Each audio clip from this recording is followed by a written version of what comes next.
नमस्कार, स्वागत है आपका नेशन भारत वर्ष में। मैं हूं आपके साथ नीलम सिंह। आइए रुक करते हैं आज की कुछ खास खबर की ओर। नेता प्रतिपक्ष तेजस्वी यादव ने लोजपा प्रमुख चिराग पासवान पर बड़ा हमला बोला है। उन्होंने कहा है कि चिराग पासवान को अनुभव की कमी है, कभी वे मंत्री नहीं बने हैं। तेजस्वी ने कहा कि चिराग को क्या पता है नियमावली क्या होती है। नियमावली हमने बनाया, नियुक्ति के परफॉर्म पर आदेश हमने निकलवाया। मुख्यमंत्री का तो काम है उसे आदेश पर मोहर लगाना। तेजस्वी यादव ने स्पष्ट तौर पर कहा कि यह लोग काम की बात नहीं करेंगे। उनसे पूछा गया कि लोग कह रहे हैं कि जब शो ऑफ करेंगे तो वह लैंड फॉर जॉब शो होगा, तो तेजस्वी ने कहा कि इन लोगों के पास कोई काम नहीं है। यह लोग यही बोलेंगे क्योंकि इन्होंने आज तक कोई काम नहीं किया है। उन्होंने कहा कि कुछ लोग बिना अनुभव के ही बोल रहे हैं।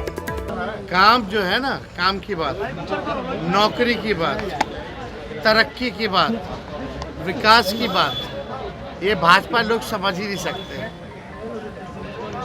ये इतने नेगेटिव माइंडसेट के लोग हैं, नकारात्मक लोग हैं कि इनको केवल बुराई निकालना ही आता है। चीज़ों को सही ढंग से देखना चाहिए भाजपा के लोगों को। जॉब शो का मतलब 5 लाख इनके दिमाग में क्यों नहीं आया? 5 लाख 3 लाख जो है आपका प्रक्रियाधीन है। पूर्व राज्यपाल सह कांग्रेस के वरिष्ठ नेता निखिल कुमार ने प्रधानमंत्री पर बड़ा हमला बोला। उन्होंने कहा कि प्रधानमंत्री घबराए हुए हैं। पटना में रोड शो करने का क्या मतलब है? उन्होंने यह बात पता है कि जहां जहां उनका जितनी सीट 2019 में जितने से मिल गई है, अब वह सीट घट रही है, इसलिए वह परेशान है। निखिल कुमार ने कहा कि जितनी सीट उससे ज्यादा कहीं ना तो मतदान होगा और ना ही वह सीट जीत सकते हैं, तो फिर वह बढ़ेंगे कहां से? उन्होंने कहा कि ठीक ही कहा है उड़ीसा के मुख्यमंत्री ने कि प्रधानमंत्री सपना देख रहे हैं कि वो कुछ परेशान से हैं। तो परेशानी उनकी किस बात से है? इस बात से है कि जो चुनाव हुए हैं, जहां पोलिंग हो चुकी है, उनके मन मुवाफिक नहीं हुई है। अब कितना नहीं हुआ है, नहीं मन मुवाफिक नहीं हुआ है, वो तो देखने से पता लगेगा, बट इतना जरूर है 400 पार का बात कहा जा रहा है। वो नवीन पटनायक जी का बयान बड़ा अच्छा है, बीजेपी इज डे ड्रीमिंग। लोक जनशक्ति पार्टी रामविलास के राष्ट्रीय अध्यक्ष चिराग पासवान ने जमकर राष्ट्रीय जनता दल और कांग्रेस पर हमला बोला है। उन्होंने कहा कि राष्ट्रीय जनता दल और कांग्रेस बताए कि मोदी सरकार में आरक्षण कब कम हुआ और कब खत्म हुआ। उन्होंने कहा कि आज तक आरक्षण मजबूत हुआ है। गरीब लोगों को, वैसे लोगों को भी आरक्षण दिया गया जो सीधे तौर पर उच्च जाति के थे। यह बताना होगा कांग्रेस और राजद को कि कौन आरक्षण छीन रहा है। चिराग ने स्पष्ट तौर पर कहा कि विरासत टैक्स लगाने के बाद कांग्रेस के सैंड पेट्रोल डालने की बात से सामने आई कि कांग्रेस की सोच क्या है। यह लोग देश के लिए कुछ नहीं कर सकते। राष्ट्रीय जनता दल अपनी सरकार में क्या क्या की, एक उपलब्धि को गिना दे। अच्छा, हमको बता दीजिए, जो लोग बार बार ये बोल रहे हैं, क्या कर लिया आज तक आरक्षण को लेकर? किसने क्या हो गया बताइए ना। जो ये लोग आरक्षण विरोधी, आरक्षण ये वो, आज तक 10 साल हो गए प्रधानमंत्री जी को, देश का प्रधानमंत्री बने। आरक्षण को मजबूत करने के अलावा क्या गलत किया गया बताइए हमको। आरक्षण को मजबूत किया गया, उसमें ऊंची जातियों के गरीब वर्ग से आने वाले लोगों को भी आरक्षण देकर। नेता प्रतिपक्ष तेजस्वी यादव ने चिराग पासवान के पीएम मोदी द्वारा आरक्षण को मजबूत किए जाने के बयान पर हमला बोला है। उन्होंने कहा कि इस पर ज्यादा टिप्पणी करने की जरूरत नहीं है। चिराग पासवान संपन्न दलित हैं, वह आरक्षण क्यों नहीं छोड़ देते?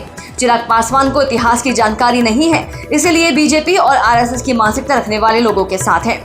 तेजस्वी ने कहा कि पीएम मोदी ने चिराग पासवान के साथ जो किया है वह उन्हें याद नहीं है। पीएम ने उनके पिताजी की मूर्ति को फिकवाया, उनके घर को खाली करवाया, उनकी पार्टी के सिंबल को छीनने का काम किया, घर में चाचा भतीजे में लड़ाई लगवाई। फिर भी चिराग पासवान मोदी जी के हनुमान बने हुए हैं। कोई भी खुदगर्ज आदमी होता तो मोदी जी के साथ नहीं रहता। तेजस्वी ने कहा कि भाषणों में रामविलास पासवान जी ने साफ तौर पर कहा था कि बीजेपी जो है वह आरक्षण को समाप्त करना चाहती है। वह दंगाई पार्टी है जिसकी वजह से उन्होंने केंद्रीय मंत्रिमंडल से इस्तीफा तक दे डाला था। यह सब लोग जानते हैं और जहां तक बात चिराग पासवान की है वह नादान है। कोई उन्हें बहलाता फुसलाता तो भटक जाते हैं। देखिए, इस पे ज़्यादा हमको टिप्पा टिप्पणी नहीं करना है।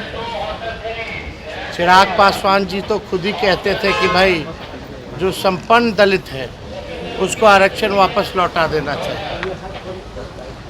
और मोदी जी ने जो चिराग पासवान के साथ जो किया है, उनके पिताजी की मूर्ति को फेंकवाया, उनको घर को खाली करवाया, उनके पार्टी को तोड़वाया, उनके पार्टी का जो सिंबल बंगला था उसको छीनने का काम किया। जदयू के वरिष्ठ नेता और नीतीश कुमार के राजनीतिक सलाहकार केसी त्यागी का बड़ा बयान आया है। उन्होंने कहा कि जिन लोगों ने चुनाव में शब्दों की मर्यादा तोड़ी है, मैं चाहता हूं उनके खिलाफ कार्रवाई चुनाव आयोग करे। केसी त्यागी ने इस दौरान तेजस्वी यादव पर बड़ा हमला बोला। उन्होंने कहा कि तेजस्वी को अपने भी घर में झांक कर देखना चाहिए। कौन ऐसा राजनीतिक घराना नहीं है जहां आग नहीं लगी है। उन्होंने कहा कि तेजस्वी जल्द से जल्द स्वस्थ हो, इसकी मैं कामना करता हूं। उन्होंने कहा कि पिछली बार एक सीट आई थी, इस बार उसे भी हाथ धोना पड़ेगा इंडिया गठबंधन को।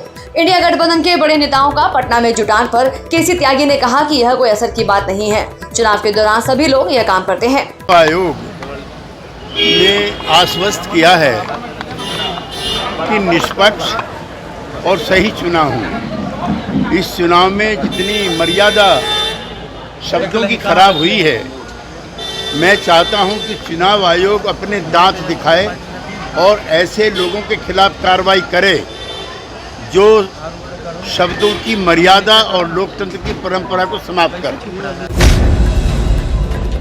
वर्ष में एक बार अक्षय तृतीया पर बांके बिहारी मंदिर में होने वाले जन जन के आराध्य ठाकुर बांके बिहारी महाराज के चरण दर्शनों के लिए आस्था का सैलाब उमड़ पड़ा।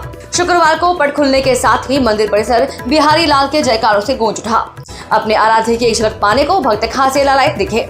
यहाँ बताते चले कि अक्षय तृतीया पर ही भक्तों को ठाकुर जी के चरण दर्शन सुलभ होते हैं, जिसे लेकर पहले ही श्रीधाम वृंदावन में हजारों भक्तों ने डेरा डाल लिया। सभी के दिलों में एक ही लालसा थी कि वह अपने आराध्य के चरण दर्शन के साथ ही दिन की शुरुआत करें। शुक्रवार सुबह जैसे ही मंदिर के पट खुले, बड़ी संख्या में श्रद्धालु बांके बिहारी मंदिर पहुंच गए, जिसके चलते संपूर्ण मंदिर परिसर बांके बिहारी लाल के जयकारों से गुंजायमान हो उठा। मंदिर परिसर में पैर रखने तक की जगह नहीं रही। मान्यता है कि अक्षय तृतीया के दिन बांके बिहारी जी के चरण दर्शन और सर्वांग दर्शन करने पर भक्तों पर विशेष कृपा बरसती है। यह पुण्य अवसर वर्ष में सिर्फ एक बार ही मिलता है। अक्षय तृतीया पर आने वाले श्रद्धालुओं की भीड़ को देखते हुए सुरक्षा की दृष्टि से नगर के चप्पे चप्पे पर पुलिस की पैनी नजर है। वहीं देर शाम ही भारी वाहनों का आवागमन नगर में प्रतिबंधित कर दिया गया। अन्य मार्गों पर भी यातायात परिवर्तित किया गया है। सर्वप्रथम आप सभी प्रभु भक्तों को अक्षय तीज एवं परशुराम जयंती की हार्दिक शुभकामनाएं एवं बधाई। जैसा कि आप सभी को ज्ञात होगा कि आज अक्षय तीज का बड़ा ही पावन त्यौहार है और ये त्यौहार श्री बिहारी जी महाराज के मंदिर में बड़ी धूमधाम से।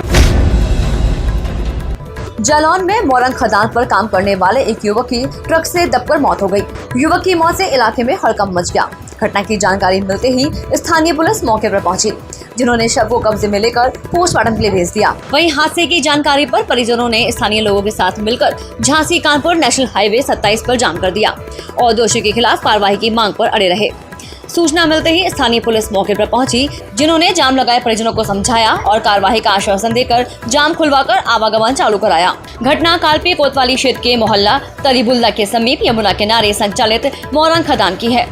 मृतक तरीबुल्ला में संचालित मोरंग खदान में काम करता था।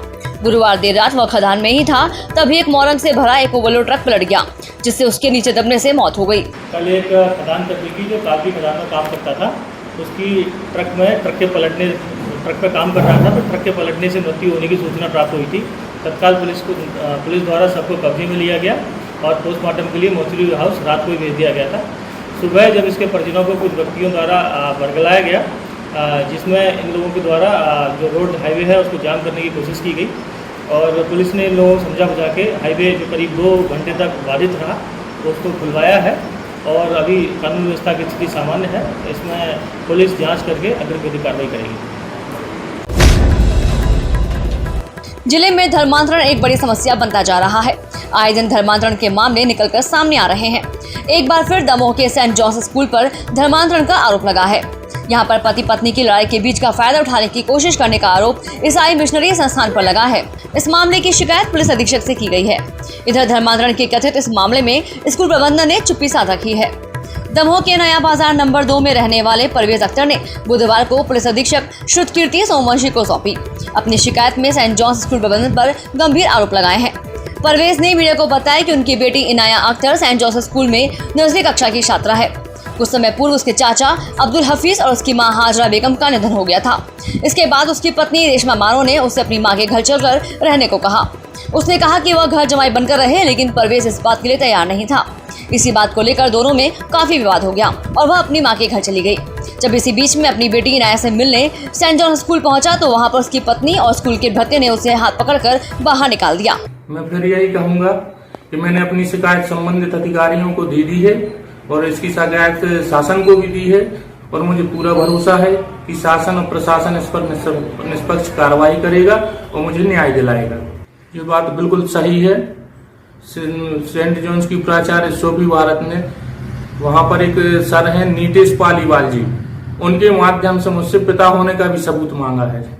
सेंट जॉन्स की जो प्रिंसिपल हैं उन्होंने, हम लोग जब 20 तारीख को रिजल्ट देखने गए थे और इनाया से मिलने, तो सेंट जॉन्स की प्रिंसिपल शफी भारत ने मेरे सामने मेरे भाई से कहा है कि मैं तुम्हारी बीवी का धर्मांतरण करा रही हूं और उसको सारी फैसिलिटीज दूंगी। अभी तो मैं फीस भी मांगती थी, परंतु अब मैं फीस नहीं मांगूंगी। मुझसे जितना होगा मैं उनकी सारी फैसिलिटीज को पूरा करूंगी और पूरी तरह से मदद करूंगी उनकी।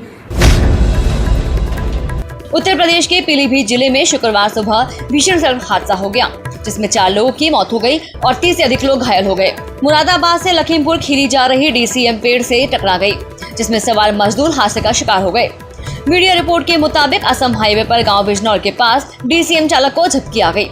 इससे DCM अनियंत्रित होकर पेड़ से टकरा गई। इस भीषण हादसे में 4 लोगों की मौत हो गई और 30 से ज्यादा लोग घायल हो गए।